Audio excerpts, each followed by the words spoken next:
গতকালকের থেকে প্রচার শুরু করেছি।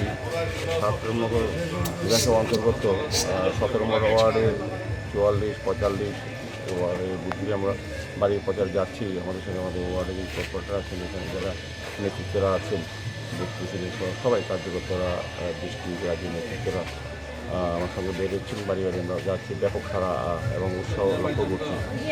সবাই যাচ্ছেন ভারতীয় জনতা পার্টির প্রার্থী দিকে, বিশেষ করে পশ্চিম ত্রিপুরা লোকসভা কেন্দ্রে প্রার্থী বিপ্লব কুমারদের এবং আমি বিজেপি উপনির্বাচন সত্তামূলক প্রার্থী হিসেবেও ভোট চাইছি। সবাই আশ্বস্ত করছেন এবং আমাদের সরকারের কাজের উপর সবাই কিন্তু খুব খুশি। যতগুলি বাড়িতে যত সমস্ত লোকের সঙ্গে দেখা করছি, কথা বলি, সবাই খুব খুশি। আমাদের সরকার, আমাদের কেন্দ্রীয় সরকার মোদিজির উপরে খুব আশ্বস্ত এবং আমাদের ডক্টর মানিক সাহা রাজ্য সরকারের উপর কাজের উপর যারা খুব খুশি।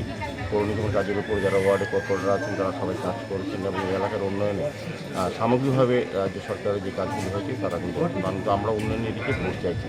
সবাই আমাদেরকে আশীর্বাদ করছেন। আমার বিশ্বাস আমরা এই বিধানসভা কেন্দ্রে বিপুল ভোটে আমাদের প্রার্থীরা প্রয়োজনই লোকসভা এবং বিধানসভায় আমরা যারা দাঁড়িয়েছি তারা বিপুল ভোটে। সবাই আপনার প্রচণ্ড আশা, প্রথম জয়ের পর আপনি কী করবেন? আশা বলতে আমি বলবো, প্রথমে আমাদের দলের উপর মানুষের ভরসা আছে এবং আমাদের সরকারের উপর মানুষের বিশ্বাস আছে, প্রত্যাশা আছে এবং আমি প্রার্থী হিসেবে ওই এলাকার সকলের সঙ্গে আমি পরিচিত পূর্ব থেকেই। তো আমি বলবো যে প্রথমে যে কাজগুলি করা উচিত সেগুলি করবো। এখানে সামগ্রিকভাবে আমাদের 2018 বিজেপি সরকার আসার পর রাজ্যে ব্যাপক উন্নয়ন হয়েছে। রামনগরেও আমাদের কয়েকটা বিধায়ক জননেতা সঞ্জিতেও অনেক কাজ করে গেছে। বাকি যে কাজগুলি করা আছে বা উনি যেটা চাইছিলেন অকাল পরিণত করতে পারেনি, সেই কাজগুলি প্রায়োরিটি প্রথম করবো এবং ওয়ার্ডের কর্পোরেটরের সঙ্গে কথা বলে ওয়ার্ডে যারা আমার সঙ্গে বাড়ি বাড়ি প্রচারে যাচ্ছেন, সমস্যা সম্বন্ধে যারা অবহিত হচ্ছেন, আমাদের কার্যকর্তাদের কথা বলে সামগ্রিকভাবে উন্নয়নের কাজ করবো। এই এলাকাটি মিশ্র জনজাতি গোষ্ঠীর লোক রয়েছে, সেই জায়গার মধ্যে জনজাতিদের একটা বিশেষ অংশ রয়েছে এই এলাকায়। মানুষজন তাদের পক্ষ থেকে কি আবদার বা কি দাবি দেওয়া তুলে ধরছে আপনাদের সামনে? আমাদের ভারতীয় জনতা পার্টি জাতি জনজাতি আলাদাভাবে আমরা বিশ্বাস করি না। আমরা মনে করি প্রতিটি জনগণই আমাদের সঙ্গে আছে।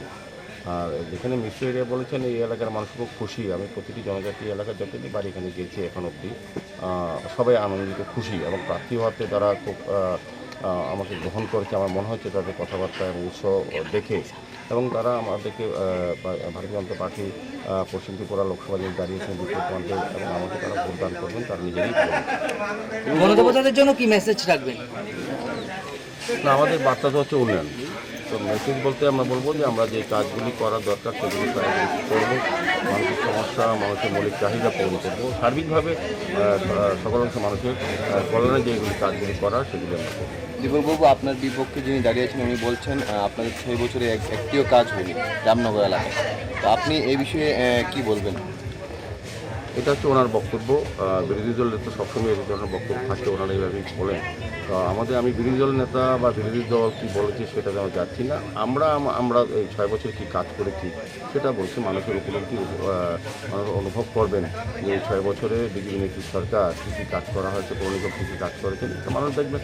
মানুষের কাছে ছেড়ে দিয়েছি চিন্তাভাবনা, আমাদের বিরোধীরা কী বলছে এরা মানুষ বিবেচনা করবে, আমরা কী চাইছি এটা মানুষ বুঝবে।